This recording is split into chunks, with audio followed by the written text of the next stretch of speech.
आज़ादी के जो अमृत महोत्सव का समापन वर्ष का कार्यक्रम की शुरुआत कर रहे हैं।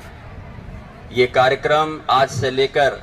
और 15 अगस्त तक पूरे जनपद में मनाया जाएगा। इस कार्यक्रम के अवसर पर जनपद मैनपुरी के इस भव्य लोहिया पार्क में उपस्थित आदरणीय कप्तान साहब, सीडीओ साहब, एडीएम साहब, सभी साथी अधिकारीगण, सभी जनपद के लगभग 30 विद्यालयों के जिनका की पार्टिसिपेशन हो रहा है, उनके सभी प्रबंधक, प्रधानाचार्य, टीचर्स, बाकी के स्टाफ जो यहाँ पर उपस्थित हैं, उन विद्यालय के सभी छात्र छात्राएं, प्यारे बच्चे, इस कार्यक्रम के आयोजक, संयोजक, जिला विद्यालय निरीक्षक जी और उनकी पूरी टीम। ये बहुत ही हर्ष का विषय है कि इस बार हम लोग अपने जबकि आज़ादी का अमृत महोत्सव पूरा कर रहे हैं, उस समय आप सभी बच्चों को कितना गर्व होना चाहिए कि इस 75 वर्षों को पूरा करने के बाद आज हमारा देश दुनिया का तीसरी अर्थव्यवस्था, सबसे बड़ी अर्थव्यवस्था बन चुका है। हमारे देश ने तरक्की के ऐसे रास्ते तय किए हैं, हमारे देश ने इन 75 वर्षों में तरक्की के ऐसे मानक बनाए हैं कि आज पूरी दुनिया भारतवर्ष को बहुत ही सम्मान की दृष्टि से देखती है। ये हमारे सभी वर्ग के लोगों के सामूहिक प्रयासों का ही परिणाम है कि हमारा देश आज आधुनिक भारत, जो हमारा नया भारत है, ये पूरी दुनिया को मार्गदर्शन देने की क्षमता रखता है। प्यारे बच्चों, 75 वर्ष पहले जो आज़ादी हासिल हुआ था, कुछ इसी मौसम से मिलता जुलता मौसम रहा होगा। जब 15 अगस्त 1943 को देश आज़ाद हुआ तो उस आज़ादी के पीछे कितना लंबा कुर्बानियों का इतिहास रहा, कहने की आवश्यकता नहीं कि अनेक वर्षों के, अनेक दशकों के और अनेक प्रकार के संघर्षों, कुर्बानियों और अनेक यातनाओं को झेलने के बाद हमारे देश को आज़ादी मिली थी। ये आज़ादी यूं मुफ्त में नहीं मिली थी।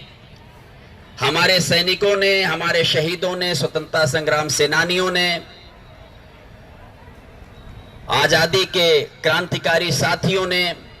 सबने मिलकर के और तत्कालीन समाज सुधारकों ने ये पूरे नए भारत के निर्माण की बुनियाद रखी थी और देश को आज़ाद कराया था। तो हम सभी का भी आज इस कृतज्ञ देश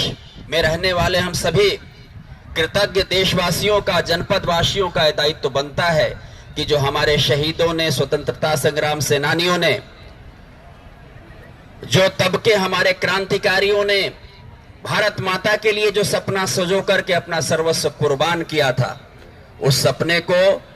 उस माटी को नमन करते हुए, उन वीरों को नमन करते हुए हम लोग आज़ादी के इस सेलिब्रेशन को करें। इसलिए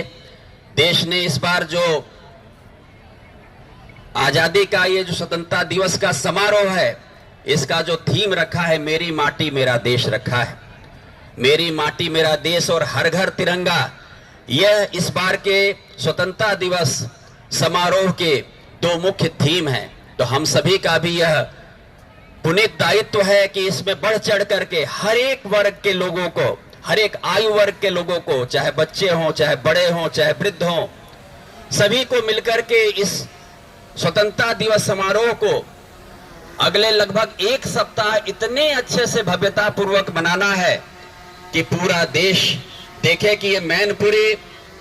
क्रांतिकारियों की धरती रही है, महाराजा तेज सिंह की धरती रही है। यहाँ के लोगों ने देश की आज़ादी के लिए, देश की स्वाधीनता के लिए कुर्बानियां दी है। ये पूरा देश ये देखे तो हम सभी मिलकर के जो हमारे शहीदों ने, स्वतंत्रता संग्राम सेनानियों ने सपने देखे थे, उसको साकार करेंगे। उनकी याद में मेरी माटी मेरा देश के इस कार्यक्रम को जो हर गांव पंचायत लेवल पर हम लोग बना रहे हैं, आप बच्चे भी जहां जिस गांव मोहल्ले में रहते होंगे, उन सभी गांवों में, मोहल्लों में हम लोग ये समारोह कर रहे हैं। उपस्थित अधिकारीगण, ये जो इतनी विशाल और भव्य रैली हुई, इसके संयोजक श्री राम मोहन जी,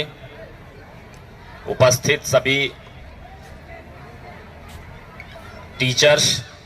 सभी छात्र छात्राएं, उपस्थित मीडिया के साथियों, ये जैसे आपको पता है कि आज़ादी का अमृत महोत्सव हम लोग पिछले 1 साल से मना रहे हैं। उसी के क्रम में आज ये जनपद में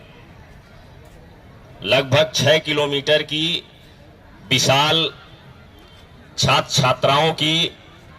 स्कूली बच्चों की जो रैली हुई, वो जिस अनुशासन के साथ, जिस भव्यता के साथ और जिस एकजुटता के साथ राष्ट्र की भावना से प्रेरित होकर के जो रैली निकाली गई, और जो ये आयोजक हैं और जो टीचर हैं, जो छात्र हैं, जिस तरह के अनुशासन का परिचय दिया, व्यवस्थित तरीके से निकाली गई, वो बहुत ही सराहनीय है। मैं आपको बहुत बहुत बधाई देता हूं। साथ ही जो हमारी आज़ादी मिली है, ये आज़ादी में कितनी कुर्बानियां हमारे पूर्वजों ने दी है, ये किसी से छिपा नहीं है।